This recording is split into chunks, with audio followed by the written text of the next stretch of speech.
পণ প্রথা আমাদের সমাজের এক কঠিন সত্য। তার বিরুদ্ধে বহু নারী বহুদিন ধরে প্রতিবাদ করেছে। আজ আমাদের আইনি ব্যবস্থায় পণ প্রথার বিরুদ্ধে স্টেপ নেওয়া হয়েছে। আচ্ছা, পণ প্রথার বিরুদ্ধে কি এই আইনি ব্যবস্থার দরকার ছিল?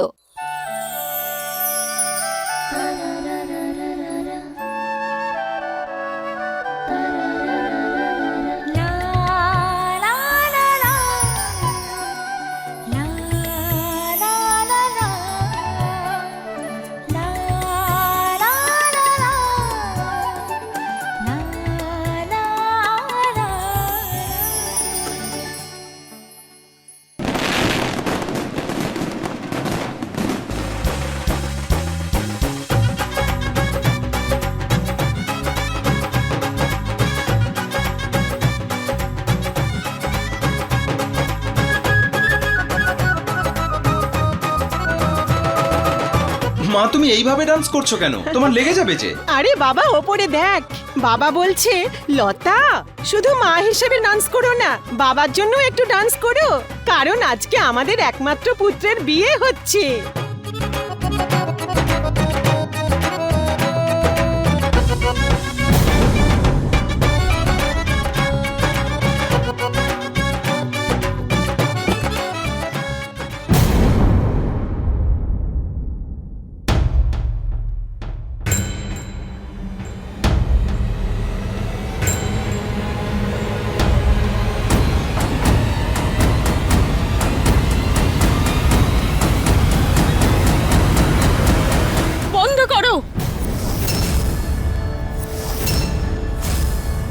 বন্ধ করো এসব, হবে না এই বিয়ে।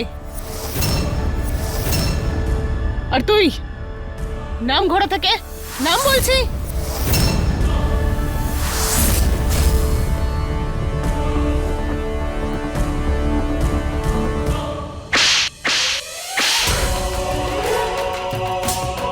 তুমি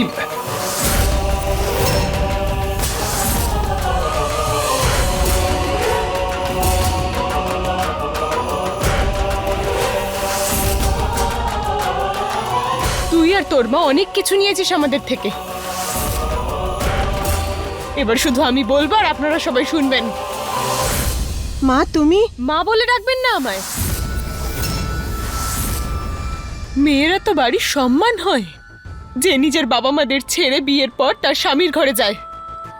কিন্তু আপনাদের মতো লোকেদের জন্য তো বিয়ে একটা বিজনেস ট্রানজাকশন। যবে থেকে বিয়ে ঠিক হয়েছে তবে থেকে আপনারা আমার বাবার কাছ থেকে টিভি, ফ্রিজ, ওয়াশিং মেশিন, গয়না, গোল্ডেন ঘড়ি আর জানি না কি কি নিয়েছেন। এমনকি আপনি যে শাড়িটা পরে আছেন সেটা, আপনার ছেলের পরনের এই শেরওয়ানি, সব বিল আমার বাবাকে দিতে হয়েছে। তাও আপনাদের লোভ কমেনি। মা, এসব তুমি কি বলছো? বন্ধ করুন সরল সাজার এই নাটক।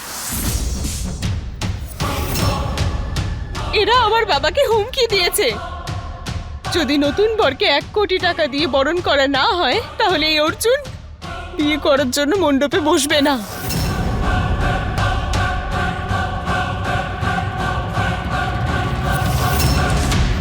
আসলে সব দোষ আমার, যে আমি আগে কিছু বলিনি, চুপচাপ বসে সব দেখছিলাম। আরে তোমরা আমাকে কি রিজেক্ট করবে? আমি তোমাদের রিজেক্ট করছি। করবো না আমি এরকম নোংরা মানুষকে বিয়ে। আর এই পরিবার যারা বিয়ের নাম করে বৌমাকে নিয়ে এগ্রিমেন্ট করে, আমি চাই না সেই পরিবারের বৌমা হতে। এই মিথ্যে কথা বলছো কেন? কেন এসব অভিযোগ করছো তুমি? ছাড়ো আমায়।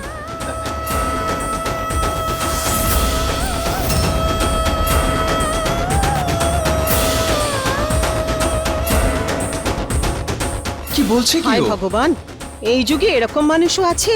আরে এই ছেলেটা তো আমেরিকাতে চাকরি করে, ডলারে টাকা কামায়, তারপরেও এত লোভ। চলো মারো। আমার ছেলেকে মেরো না তোমরা, ছেড়ে দাও ওকে, ও কিচ্ছু করেনি। কাঁদিস না আশা, সব ঠিক হয়ে যাবে।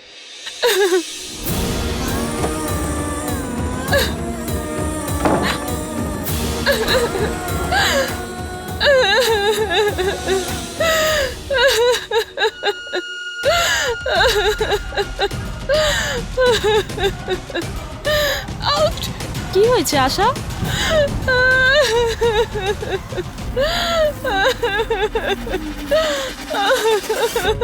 কিছু সময়ের জন্য ওকে একা ছেড়ে দিন, ওর মনটা হালকা হয়ে যাবে। ওর সাথে খুব অন্যায় হয়েছে।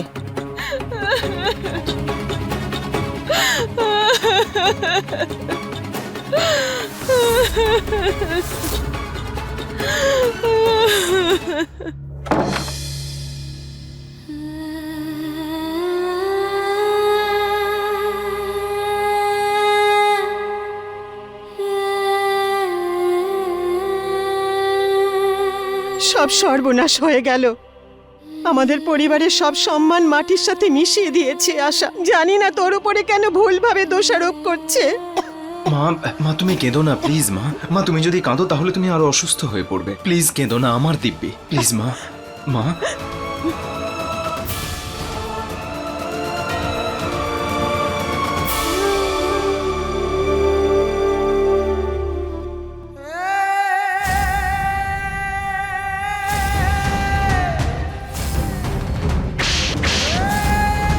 এরা আমার বাবাকে হুমকি দিয়েছে, যদি নতুন বরকে 1 কোটি টাকা দিয়ে বরণ করা না হয় তাহলে এই অর্জুন বিয়ে করার জন্য মণ্ডপে বসবে না।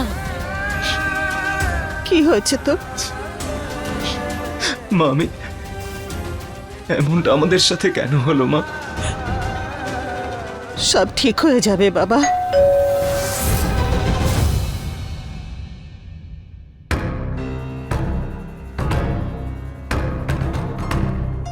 তোমার নাম অর্জুন। হ্যাঁ ম্যাডাম। আমাদের কাছে তোমার আর তোমার মায়ের বিরুদ্ধে আশা মহেশ্বরীর কাছে পণ নেওয়ার অভিযোগে পুলিশ স্টেশনে নিয়ে যাওয়ার ওয়ারেন্ট আছে।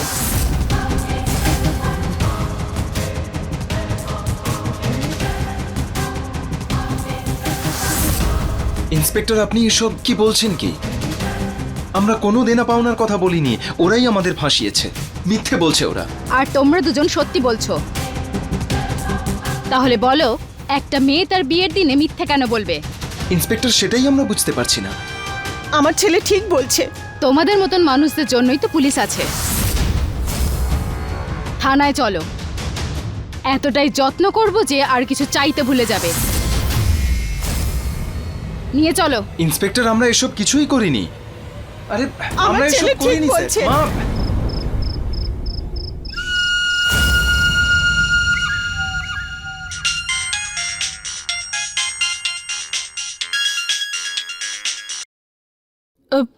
হ্যালো। মিস আশা, আমরা অর্জুন আর ওর মা লতাকে অ্যারেস্ট করেছি। আপনাকে কাল সকালে পুলিশ স্টেশনে এসে স্টেটমেন্ট দিতে হবে। আচ্ছা, আমি চলে আসব।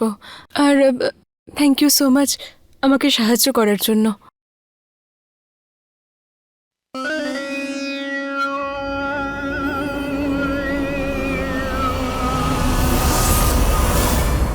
অর্জুন, এই ঘড়িটা পছন্দ তো?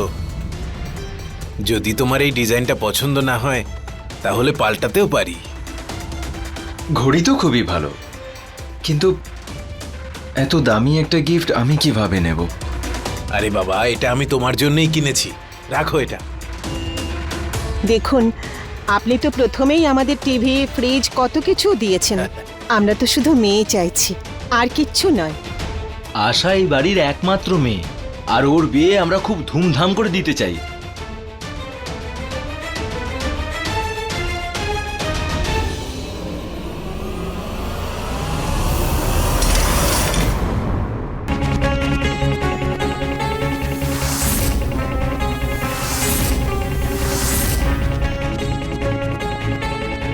I am so sorry.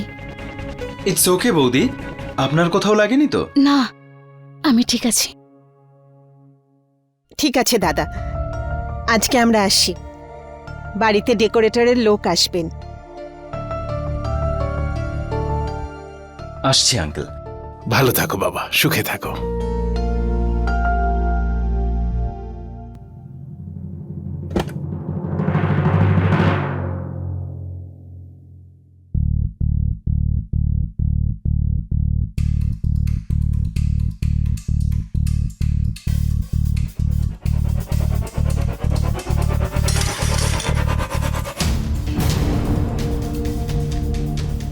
Sorry.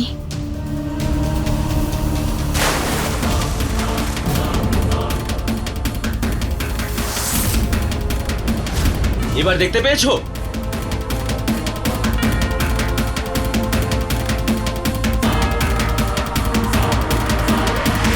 দাঁড়া, আশার বিয়ের জন্য খরচ শুরু হয়ে গেছে। ওদের বাড়ির জন্য যে টিভি, ফ্রিজ, এসি এইসব কেনা হয়েছে তার বিল তোর বাবার কাছে পাঠিয়ে দিয়েছি। তোর বাবাকে বলিস টাকাটা যেন পাঠিয়ে দেয়। কিন্তু বাবা, আমি আমার বাবার সাথে কথা বলেছিলাম, কিন্তু ওনার বিজনেসে একটু প্রবলেম চলছে। তোমার বাবাকে বলো ব্যবসাটা বিক্রি করে দিতে। যখনই বুড়োটাকে টাকার কথা বলি না, তখনই এই কথা বলে, কান্নাকাটি করে টাকা দেয়। ওকে বলো নিজের ফ্যাক্টরি বেচুক আর যা ইচ্ছা করুক, কিন্তু যেন টাকা দেয়। ছেলের বাড়ির যেন এটা মনে না হয় যে মেয়ের বাড়ি ওদের সমকক্ষ নয়।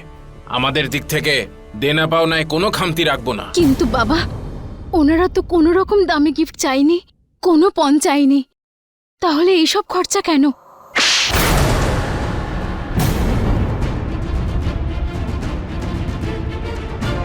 তোমার থেকে উপদেশ চেয়েছি নাকি টাকা? যতটুকু বলা হচ্ছে ততটাই করো। এনাফ! সকাল থেকে কি নাটক শুরু করেছো তোমরা? আশার বিয়ে ধুমধাম করে দিতে হবে, কিন্তু আমার ইচ্ছে আর আমার ভালো থাকার তো কেউ পরোয়াই করে না। আমি অর্জুনকে না, তনবীরকে ভালোবাসি, আর ওকেই বিয়ে করতে চাই। বাহ, কি কপাল আমার! বউ কাঙাল আর মেয়ে একটা গরিব ছেলের প্রেমে পাগল হয়ে গেছে। ওই ছেলেটা না কোনো ভালো চাকরি করে, না ওদের ফ্যামিলির বলার মতো বড় কোনো বিজনেস আছে। বাবা, যদি আমায় বিয়ে করতে হয় তাহলে তনবীরকে করব। That's it.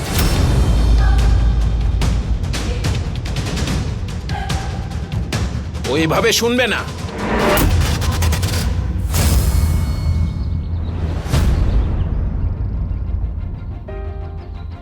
তনবীর, কি হয়েছে বেবি?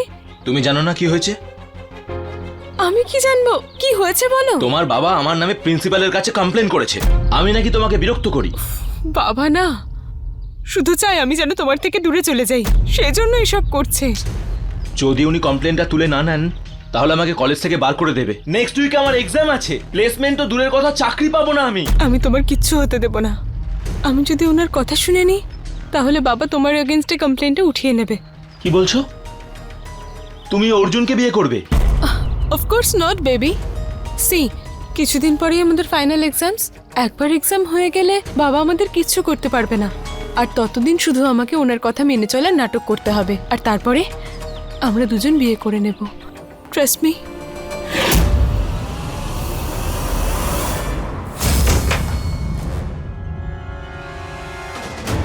আশা মা, তুই তৈরি হয়ে গেছিস তো?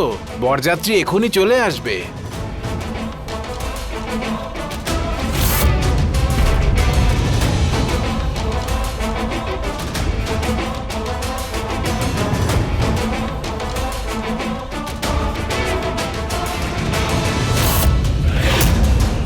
আমি তোমায় বলেছিলাম না বাবা, যে আমি বিয়ে করলে শুধু তনবীরকেই করব।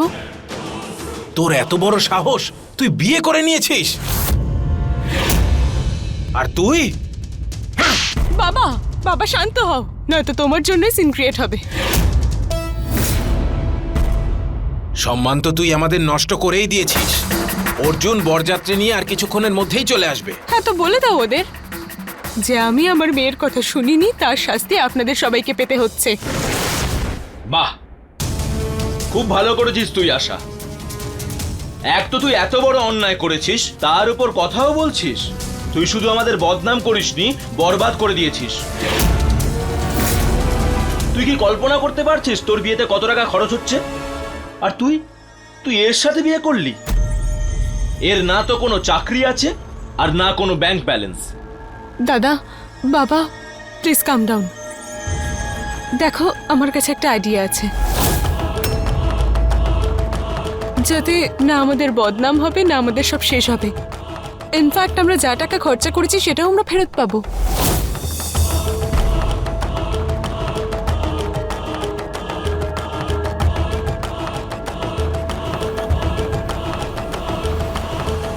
হ্যালো পুলিশ স্টেশন, দেখুন আমার একটা কমপ্লেন লেখানোর আছে। আসলে আমার হবু স্বামী উনি আমাদের কাছে পণ চেয়েছেন।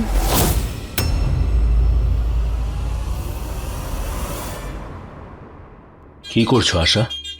তোমার বাড়ির লোক যদি দেখে নেয়? রিল্যাক্স বেবি, বাইরে এত গেস্টরা রয়েছে, তাদের সামলাতে আর তাদের বাড়ি পাঠাতে সারা রাত কভার হয়ে যাবে।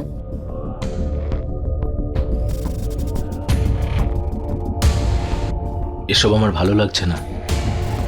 আমাদের জন্য অর্জুন আর তার মা প্রবলেমে আছে, আর আমরা এখানে রোম্যান্স করছি। ফুলশয্যার দিন নিজের বউয়ের সঙ্গে রোম্যান্স করাটা তোমার ভুল মনে হচ্ছে? আমি সেটা বলতে চাইছি না। আই নো বেবি, কিন্তু যদি আমি ওদেরকে এই দোষারোপ না করতাম তাহলে আমরা একসঙ্গে থাকতে পারতাম না। এবার তুমি এটা অর্জুন আর লতা আন্টির দুর্ভাগ্য হিসেবে মেনে নাও আর ইগনোর করো পুরো ব্যাপারটা। দেখো, এমনিও এইসব ব্যাপার কিছুদিনের জন্য গরম থাকে, ধীরে ধীরে সবাই ভুলে যাবে। তারপরে আমি পুলিশ স্টেশনে গিয়ে অর্জুনকে বলবো যে আমাদের দেওয়া সমস্ত গিফটস ফেরত দিয়ে দাও, আর আমার কমপ্লেনও ফেরত নিয়ে নেব। কিন্তু ফুলশয্যার রাতে আর কোনো অভিযোগ নয়, শুধু ভালোবাসা থাকতে হয়।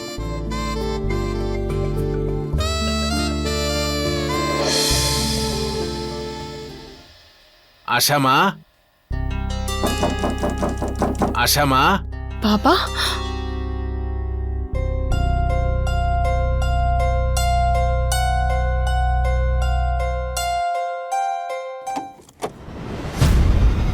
তোর এই মিথ্যের মাসুল এবার আমাদের সবাইকে দিতে হবে। নে, এই দেখ। এরা আমার বাবাকে হুমকি দিয়েছে, যদি নতুন বরকে 1 কোটি টাকা দিয়ে বরণ করা না হয় তাহলে এই অর্জুন বিয়ে করার জন্য মণ্ডপে বসবে না। তোর এই ভিডিও সব জায়গায় ভাইরাল হয়ে গেছে, সব জায়গায় দেখাচ্ছে। যেমনটা আপনারা দেখছেন, মিরাটের এক সাহসী মেয়ে আশা মহেশ্বরী পণ দেওয়ার বিরোধিতা করেছে, আর বদনামের ভয় না করে বিয়ের বরযাত্রী এবং বরকে ফেরত পাঠিয়ে দিয়েছে। সময় বদলাচ্ছে। প্রথমে এরকম নিউজ আসলে তো কনেকে বেচারি দুর্বল বলতো, আর এখন নিউজ আসলে তো কনেকে পণের বিরুদ্ধে দাঁড়ানোর জন্য বাহাদুর বলা হচ্ছে। এই খবর মিথ্যে ম্যাডাম, আমরা এরকম খারাপ লোক নই। আমার ছেলে খুব ভালো, ও মেয়েদের খুব সম্মান করে। আমরা বিশ্বাস করছি ম্যাডাম, খুব সম্মানের সাথে পণ চেয়েছিলেন আপনারা। আমরা ওদের কাছে কোনো পণ চাইনি, ওরা আমাদের ফাঁসিয়েছে। ওদের এখানে ধরে নিয়ে আসুন।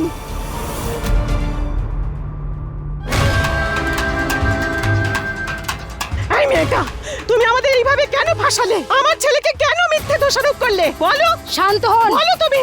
আশা, তুমি এই মিথ্যে কমপ্লেনটা কেন তুলে নিচ্ছ না? আমি ভেবেছিলাম সারা রাত লকআপে থাকার পর আপনারা নিজেদের ভুল নিশ্চয়ই বুঝতে পারবেন, কিন্তু ভুল আমারই ছিল। আমি এটাই ভেবে বসেছিলাম যে আপনারা নাকি শুধরে যাবেন। বাবা, ওই লিস্টটা। ইন্সপেক্টর, এটা সেই জিনিসগুলোর লিস্ট যেগুলো আমরা অলরেডি ওনাদেরকে পণ হিসেবে দিয়েছি। আমরা মিডল ক্লাস ফ্যামিলির।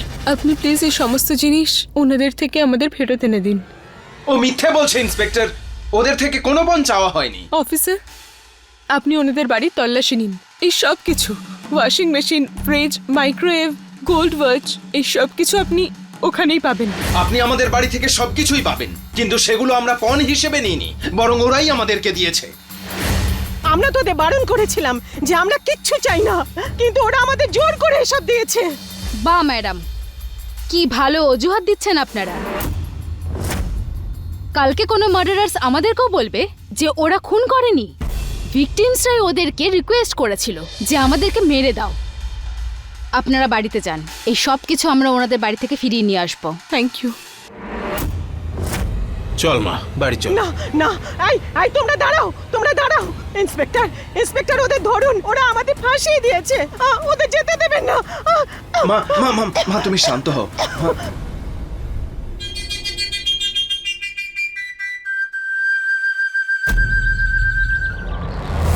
আশা দেবী, আপনার সাথে পণের যে ঝামেলাটা হয়েছে সেই ব্যাপারে কিছু প্রশ্ন করতে চাই।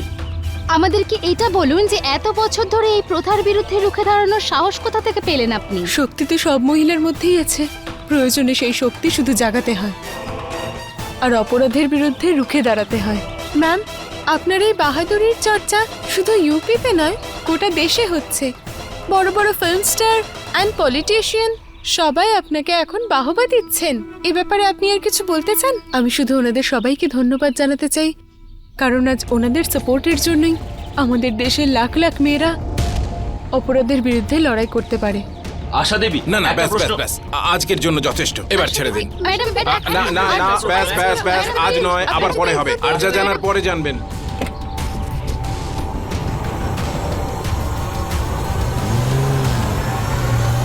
তুই ভুল করে হলেও প্রথমবার জীবনে ঠিক কাজ করেছিস। তোর ভিডিও ভাইরাল হওয়ার পর থেকে আমরা কত ফেমাস হয়ে গেছি।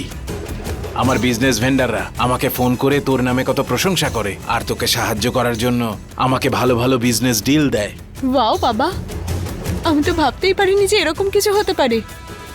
আমি ফেমাস হয়ে গেছি, মানে এখন সব টিভিতে আর নিউজ পেপারে আমার ফটোজ আর ইন্টারভিউ আসবে। কিন্তু হ্যাঁ, এটা যেন নষ্ট করিস না।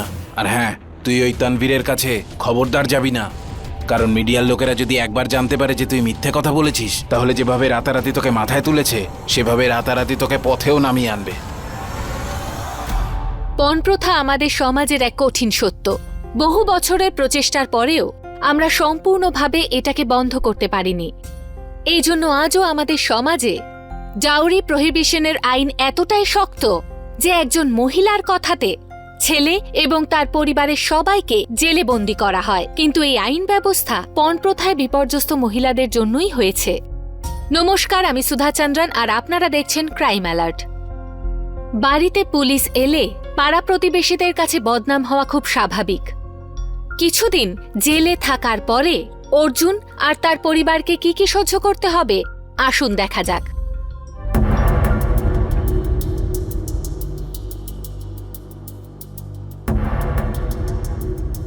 আপনারা দুজনে এখন শুধু টেম্পোরারি বেল পেলেন।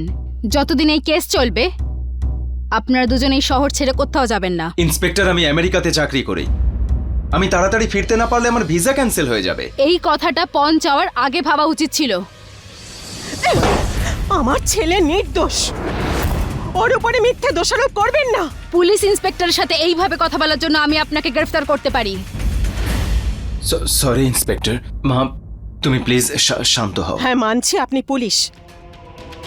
জানি পুলিশের কাজ হচ্ছে সত্যের অনুসন্ধান করা, সত্যের তদন্ত করা।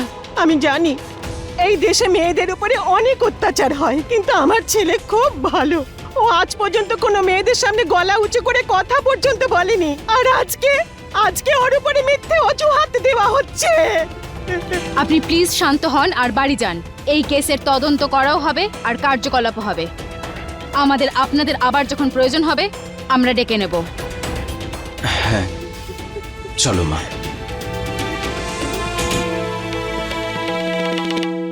আরে ওদের জেল থেকে ছেড়ে দিল। আরে এরকম লোকেদের সমাজে নয়, জেলের মধ্যেই থাকা উচিত। ঠিক বলেছো।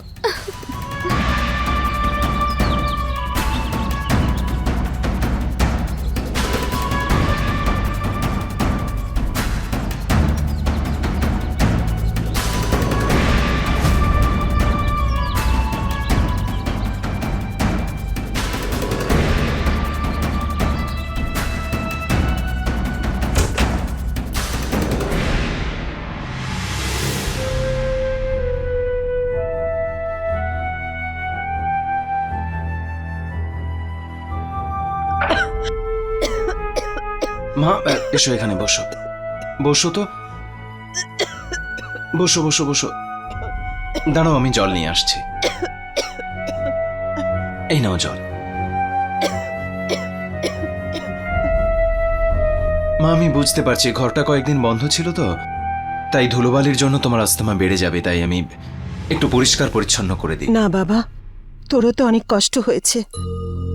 এক কাজ কর, রাধাকে ফোন করে ডেকে নে ঘরদোর পরিষ্কার করার জন্য। আমার কাছে ফোন নাম্বার আছে, এই নে। হ্যাঁ রাধা দিদি, আমি অর্জুন বলছি গোপাল কলোনি থেকে। তুমি প্লিজ এখন একটু আমার বাড়িতে আসবে, অনেক কাজ রয়েছে আমার বাড়িতে। এতটাও খারাপ দিন আসেনি যে আমি আবার তোমাদের বাড়িতে কাজ করতে যাব। আরে বিদেশে চাকরি করো, তারপরও পণ চেয়েছো? ছি।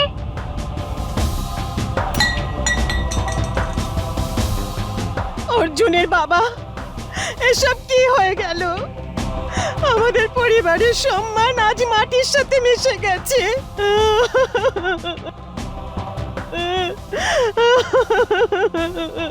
মা চুপ করো মা, সব ঠিক হয়ে যাবে। এই দেখো, বাহ কি সুন্দর। আশা মা, এই দেখ কি এসেছে তোর জন্য। এটা কি বাবা? বিজনেসম্যান উমেশ সারাং তোকে নিজের ফ্যাক্টরির ওপেনিং এ চিফ গেস্ট হিসেবে আমন্ত্রণ করেছেন, আর তোকে দিয়েই উনি নিজের ফ্যাক্টরির উদ্বোধনও করাতে চান। কি? উমেশ সারাং 100 কোটির ব্যবসার মালিক, উনি অনেক বড় লোক। ও মাই গড, তাহলে তো খুব মজা হবে। আর এমনিও আমি এসব ওমেন এনজিওতে গিয়ে গিয়ে বোর হয়ে গেছি, না জায়গাটা ভালো না খাবার দাবার ভালো। কিন্তু এই উমেশ সারাং এখানে যদি যাই তো ভীষণ মজা হবে। আশা, আমার মনে হয় যে তোমার ওখানে যাওয়া উচিত নয়। ওখানে অনেক ভিড় হবে, মিডিয়া আসবে, আর তুমি যদি এরকমই সব জায়গায় যেতে থাকো তো লাইমলাইট থেকে বেরোতে পারবে না। লাইমলাইট থেকে বেরোবেই বা কেন? হ্যাঁ, আসার জন্য আমাদের দোকানে ভিড় ডবল হয়ে গেছে। যেভাবে মানুষ তাজমহলের সামনে গিয়ে ছবি তোলে না, তেমনি আমাদের দোকানের সামনে এসে ছবি তুলছে। আর তারা সোশ্যাল মিডিয়াতেও পোস্ট করছে।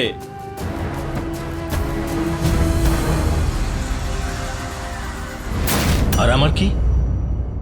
আশার স্বামী হওয়া সত্ত্বেও সোশ্যাল মিডিয়াতে আমি পোস্ট করতে পারছি না কোনো ছবি। রাস্তা দিয়ে হাঁটলেও হাত ধরতে পারছি না আমি। সব থেকে বড় কথা, ওকে ওর শ্বশুর বাড়িতে নিয়ে যেতে পারছি না। কেন? সকাল সন্ধে ঘরের বাইরে মিডিয়া দাঁড়িয়ে আছে।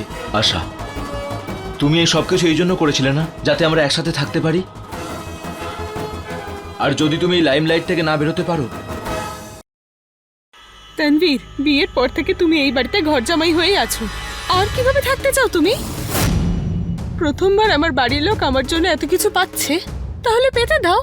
তুমি কেন জেলাস হচ্ছ? আমি জেলাস হচ্ছি তোমার প্রতি? হ্যাঁ, কারণ আমার জন্য আমার বাড়ির লোকের বিজনেস তো ডাবল হয়ে গেছে, কিন্তু তুমি এখনো চাকরি পাওনি। সেই জন্য আমার ফেমাস হওয়াতে তুমি এত ইনসিকিউর ফিল করছো।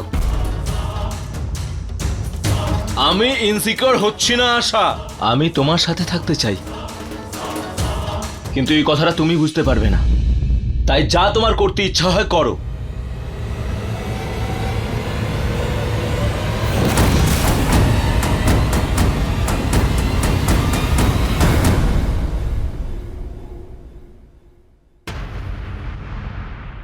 পুলিশ স্টেশন থেকে ফোন এসেছিল।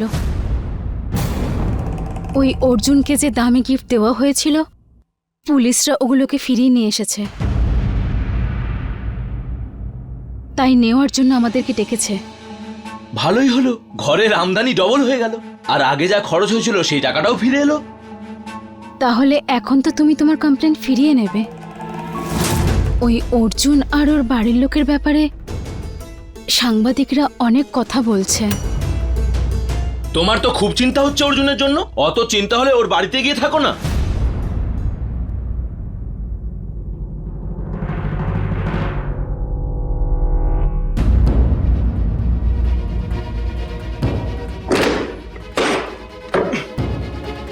বাবা, কি হচ্ছে? চাকরি দেওয়া তো দূরস্থ, কেউ আমাকে ইন্টারভিউ দেওয়ার জন্য ডাকছে না মা। বলছে যে ওদের কোম্পানির রেপুটেশনের জন্য ভালো হবে না। আমি জানি না ওরা কেন এটা করছে, কি চাইছে ও আমাদের কাছে। ওই সব জায়গায় গিয়ে ইন্টারভিউ দিচ্ছে, আমাদের পরিবারের নামে যা তা করে বলছে। ওদের এসব তো আর সহ্য করতে পারছি না। মা মা সব ঠিক হয়ে যাবে। তুমি আমাদের আত্মীয়দের ফোন করেছিলে? হ্যাঁ, আমি সবাইকে ফোন করেছিলাম, কিন্তু কেউ কোনো উত্তর দেয়নি।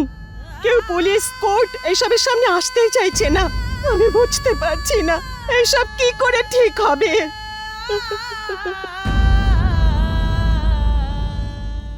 মা তুমি প্লিজ কেঁদো না, সব ঠিক হয়ে যাবে। সব ঠিক হবে।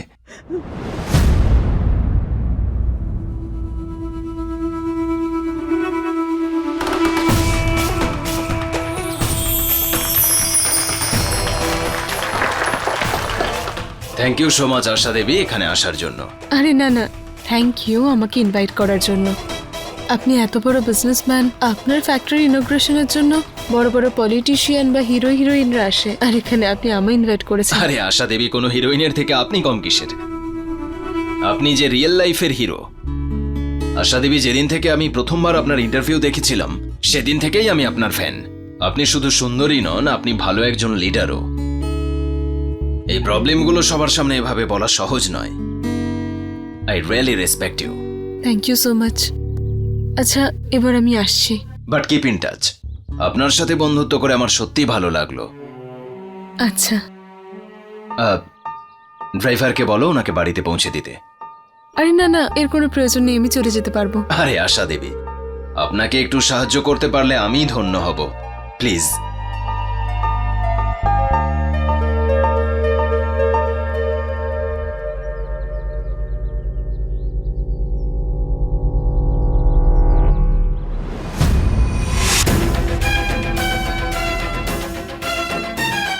আমি তোমায় বারণ করেছিলাম তো মিস্টার সারাঙ্গের ইভেন্টে না যেতে, এখনো বারবার তোমাকে মেসেজ করছে।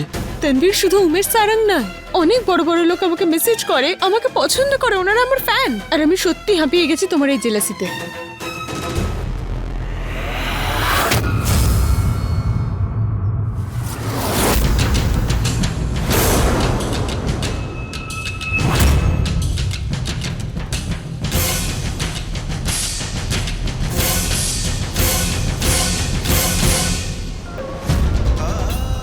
আশা, আশা, আমি জানি না তুমি কেন আমার নামে এই মিথ্যে অভিযোগ করেছো।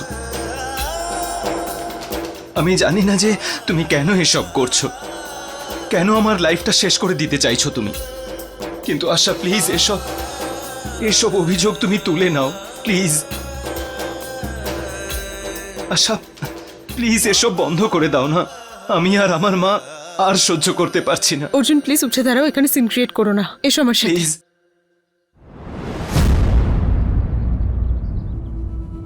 দেখো অর্জুন, আই নো তুমি এসব করনি, আর এটা তোমার ব্যাড লাগ যে আমাকে এসব করতে হয়েছে তোমার সঙ্গে। কিন্তু আশা, এসব কেন তুমি করলে? হ্যাঁ, তুমি কেন আমার জীবনটা শেষ করে দিলে? সেটা আমি তোমায় বলতে পারবো না। হ্যাঁ, কিন্তু একটা আইডিয়া আছে যাতে তুমি জেল যাওয়া থেকে বাঁচতে পারো। দেখো, তুমি একটা প্রেস কনফারেন্স ডাকো, মিডিয়ার সামনে এটা বলে দাও যে তুমি আমার থেকে পণ নিয়েছিলে, আর তুমি বলো যে তোমার রিগ্রেট হচ্ছে তাই তুমি সরি বলছো। তারপরে আমি একটা ইন্টারভিউ দেবো আর সেখানে বলে দেবো যে তুমি তোমার ভুল বুঝতে পেরেছো আর আমি তোমাকে ক্ষমা করে দিয়েছি, আর তারপরে কেসটা উইথড্র করে নেব। তুমি কি বলছো কি আশা? আমি সেই অপরাধ স্বীকার করবো যা আমি কখনো করিনি? তোমার সাহস হয় কি করে এসব কথা বলার? বাহ, 2 মিনিট আগে মাথা নিচু করছিলে, হাত জোর করছিলে, আর এখন বড় বড় কথা বলছো। আরে আমি তোমাকে সাহায্য করছি, তোমার তো আমাকে থ্যাংক ইউ বলা উচিত। আশা প্লিজ বোঝার চেষ্টা করো।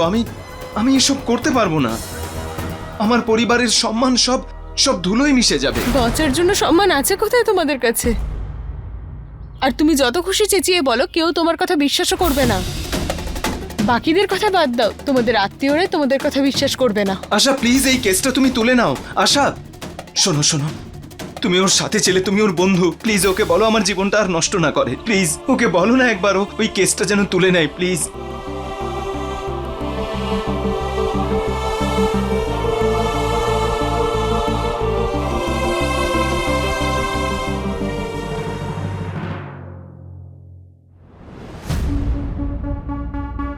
আশা, আশা, তুমি এত ইনসেনসিটিভ কি করে হচ্ছ? এরকম ভাবে তুমি ওর সাথে কথা বললে তোমার লজ্জা হওয়া উচিত। অর্জুন আমাদের জন্য এতটা প্রবলেমে রয়েছে। হ্যাঁ তো, তোমার এত কষ্ট হচ্ছে কেন ওর জন্য? তুমি ওর বন্ধু না আমার স্বামী? যবে থেকে বিয়ে হয়েছে কিছু না কিছুর জন্য আমার সঙ্গে ঝগড়া করছো।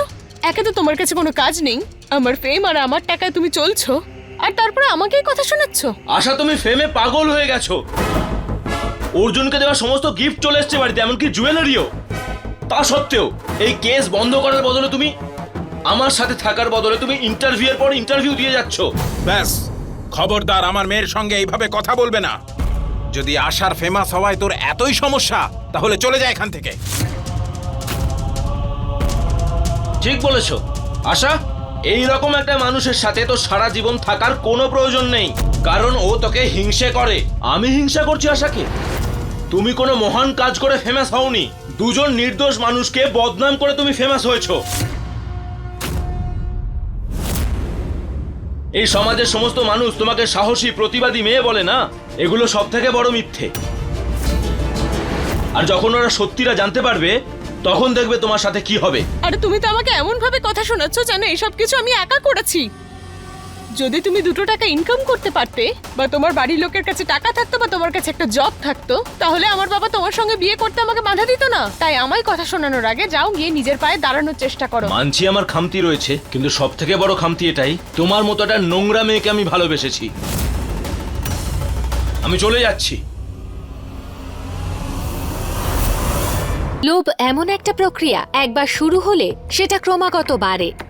মিডিয়া আশাকে কিছু সময়ের মধ্যেই ভিকটিম বানিয়ে দিল, আর অর্জুনের পরিবারকে অত্যাচারী। আশার পরিবার সঠিক রাস্তা দেখাবার পরিবর্তে তার এই কুকর্মে তাকে সাপোর্ট করল। তানভীর আশার মতো চালাক ছিল না, আর যা কিছু ঘটছিল তার জন্য তার আফসোসও ছিল। কিন্তু অন্যায়ের সঙ্গ দেওয়া মানে নিজেও সমান অপরাধী হওয়া। এখন দেখার বিষয় হলো আশার আসল রূপ কি জানা যাবে নাকি যাবে না। শক্তি তো সব মহিলার মধ্যেই আছে, প্রয়োজনে সেই শক্তি শুধু জাগাতে হয় আর অপরাধের বিরুদ্ধে রুখে দাঁড়াতে হয়।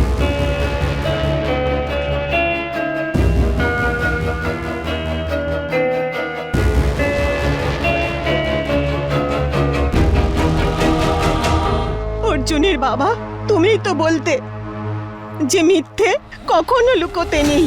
কিন্তু আমাদের সত্যিটা সকলের সামনে কবে আসবে? কতদিন আমাদের ছেলেটাকে সবাই দোষারোপ করবে? আমি আর সহ্য করতে পারছি না। আমি তোমার কাছে যেতে চাই।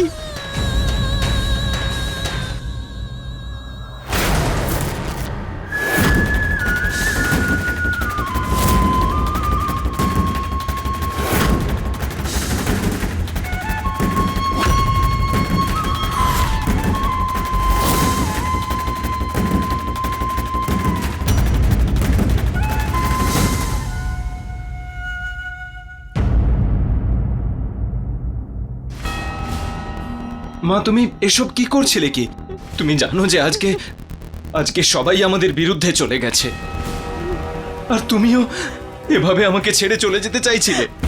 না, কিন্তু এই মিথ্যেকে কেন্দ্র করে আমি আর বেঁচে থাকতে চাই না। শুধু বেঁচে থাকা নয়, সম্মান ফিরে পেতে চাই। সব ঠিক হয়ে যাবে, আমি আছি তো মা, সব ঠিক করে দেব। অর্জুন,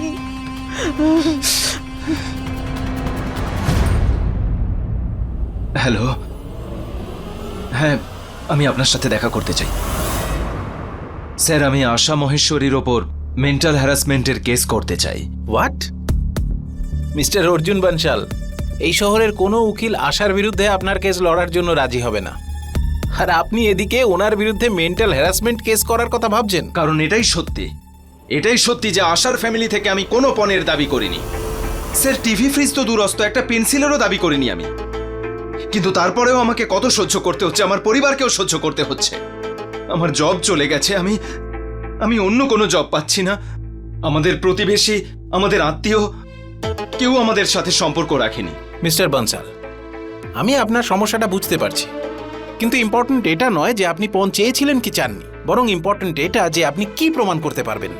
এই কেসে একটা ছেলেকে শাস্তি দেওয়ার জন্য মেয়েদের একটা স্টেটমেন্টই যথেষ্ট, কিন্তু একটা ছেলে যে নির্দোষ সেটা তাকে প্রমাণ করতে হয়। তো বলুন, আপনার কাছে কি প্রমাণ আছে যে আপনি পণ চাননি? কিন্তু স্যার, আমি এরকম কিছুর কি বা প্রমাণ পাবো বলুন?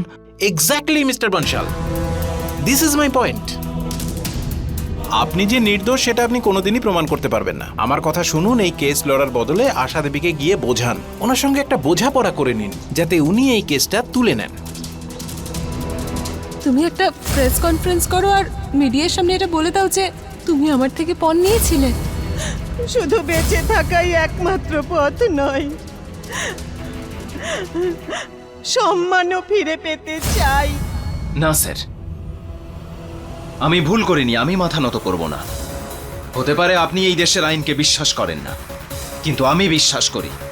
এই দেশের আইনকে, ভগবানকে আর নিজেকে। এবার দেখবেন স্যার, সত্যেরই জয় হবে।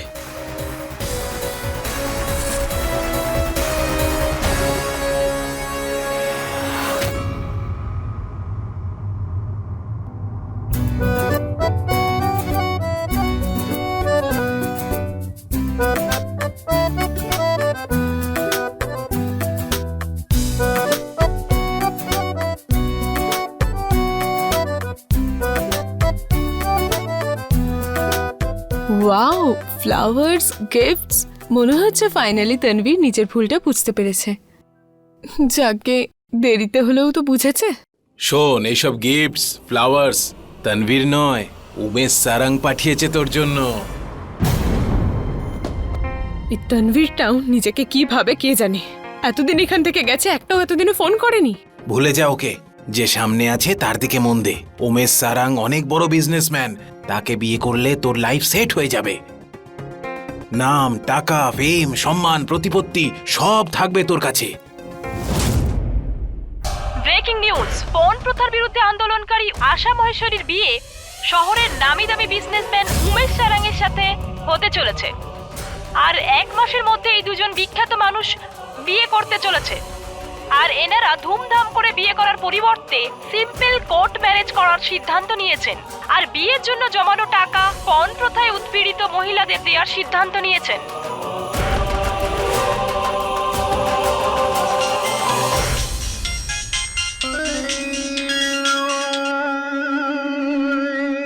কি ব্যাপার, কনগ্রাচুলেট করার জন্য ফোন করলে? এগুলো কি ধরনের ছেলে মানুষই? বিয়েটা কিন্তু কোনো পুতুল খেলা নয়। তুমি আমার গার্লফ্রেন্ড নয়, তুমি আমার স্ত্রী। তুমি এইভাবে অন্য কাউকে বিয়ে করতে পারো না। তুমি হয়তো ভুলে যাচ্ছ তনবীর, যে আমরা মন্দিরে বিয়ে করেছিলাম। না তার কোনো ডকুমেন্ট আছে, না ম্যারেজ সার্টিফিকেটটা আমরা রেজিস্টার করিয়েছি। তুমি ভুলে যাচ্ছ আশা, বিয়ের সময় মন্দিরে যে ছবি তুলেছিলাম সেটা এখনো আমার কাছে আছে। তাতে কি হয়েছে? সেই ছবিটা ভুলও হতে পারে। তোমার মনে না থাকলে তোমাকে আরেকবার মনে করিয়ে দিই। বাবা কিন্তু তোমার নামে প্রিন্সিপালের কাছে কমপ্লেন করেছিল। সবাইকে বলে দেবো আমাকে বদনাম করার জন্য তুমি এসব করছো। তুমি এতটা নিচে নামতে পারো আমি ভাবতেও পারছি না। আমি কি করব তোমার ভাবনাই যদি এতটা খারাপ হয়? আমি অনেক বড় ভুল করে ফেলেছি যে আমি তোমাকে ভালোবেসেছি, তোমাকে বিয়ে করেছি। তোমাকে বিয়ে করে আমি আমার জীবনের সাথে সাথে অর্জুনের জীবনটাকেও নষ্ট করে দিলাম। এসব মেলো ড্রামা ফোন রেখে তারপর করো। আর হ্যাঁ তনবীর, যদি তুমি অর্জুনের কাছে যাও বা ওকে সাহায্য করার চেষ্টাও করো, তাহলে আমি তোমাকেও জেলে পাঠিয়ে দেবো, সেটা মনে রেখো। বুঝতে পেরেছো? আশা, আশা, আশা।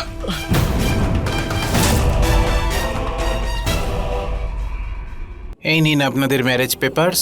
আপনারা এখানে সই করবেন আর উইটনেস এখানে সই করবে। দাঁড়ান,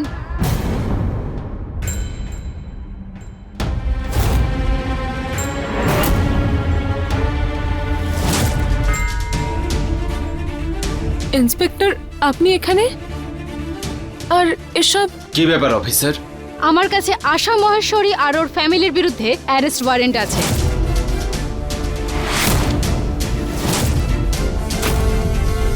কি? আপনার নিশ্চয়ই কোথাও ভুল হচ্ছে। ওনারা আমার নামে মিথ্যে কমপ্লেন করেছেন। কমপ্লেন আমি করেছিলাম।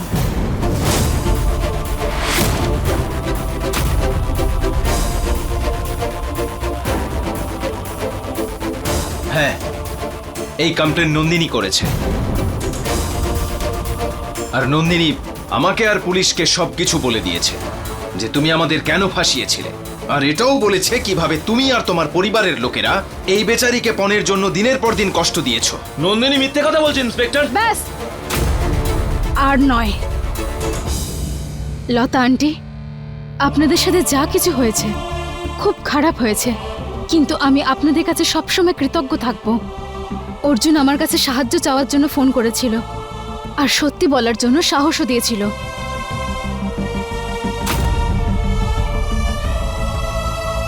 ইন্সপেক্টর, আশা, আমার স্বামী বিজয় আর আমার শ্বশুর মশাই, এরা এতটাই ছোট মনের মানুষ যে আপনি ভাবতেও পারবেন না।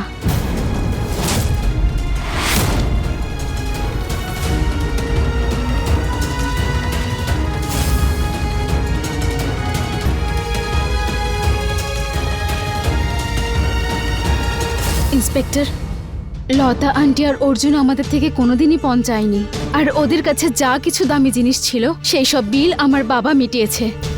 আপনি চাইলে সেটা চেক করতে পারেন। আরে এ তো মিথ্যে কথা বলছে। আর এমনিও আমার বৌদি তো মেন্টালি আনস্টেবল, ওরা শুধু আমাদের ফাঁসাতে চাইছে।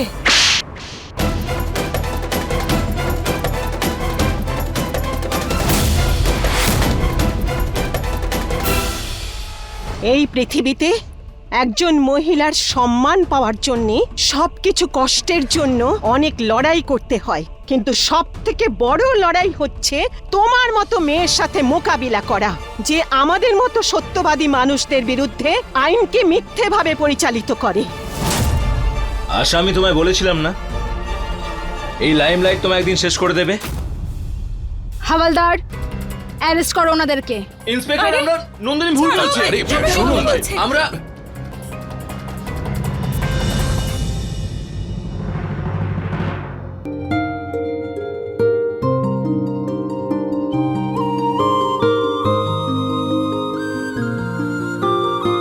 লতা দিদি, প্লিজ আমাদের ক্ষমা করে দিন, আমি অনেক খারাপ কথা বলে দিয়েছি আপনাদের। প্লিজ দিদি, আমাদেরকে ক্ষমা করে দেবেন।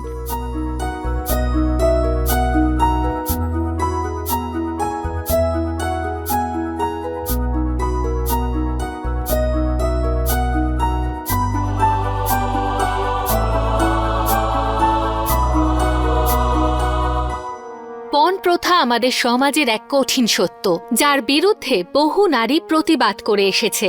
আজ আমাদের আইনি ব্যবস্থায় পণ প্রথার বিরুদ্ধে স্টেপ নেওয়া হয়েছে, কিন্তু যখন আশার মতো মহিলা এই আইনি ব্যবস্থার অপব্যবহার করে তখন আমাদের মনে একই প্রশ্ন আসে, পণ প্রথার বিরুদ্ধে এত কঠিন আইন ব্যবস্থার দরকার ছিল? একদমই ছিল। তার থেকেও জরুরি এটা ছিল যে নন্দিনীর মতো পণ প্রথায় বিধ্বস্ত মেয়ে যাতে সঠিক সময়ে সঠিক বিচার পায়। আজ নন্দিনী যে পদক্ষেপ নিয়েছে তা যদিও কিছুদিন আগে নিত, তাহলে আশা আর তার পরিবারের সবাই অনেক আগেই শাস্তি পেত। এই ঘটনায় আমরা এই শিক্ষা পেয়ে থাকি যে যতক্ষণ কেস কোর্টে থাকে কাউকে দোষী বা নির্দোষ ভাববেন না। অপরাধ নারী পুরুষ নির্বিশেষে সবাই করতে পারে। আমি সুধা চন্দ্রন আজ বিদায় নিচ্ছি। এক নতুন ঘটনার সঙ্গে আবার দেখা হবে। ততক্ষণ দেখতে থাকুন ক্রাইম অ্যালার্ট, অন্যায়ের বিরুদ্ধে সোচ্চার।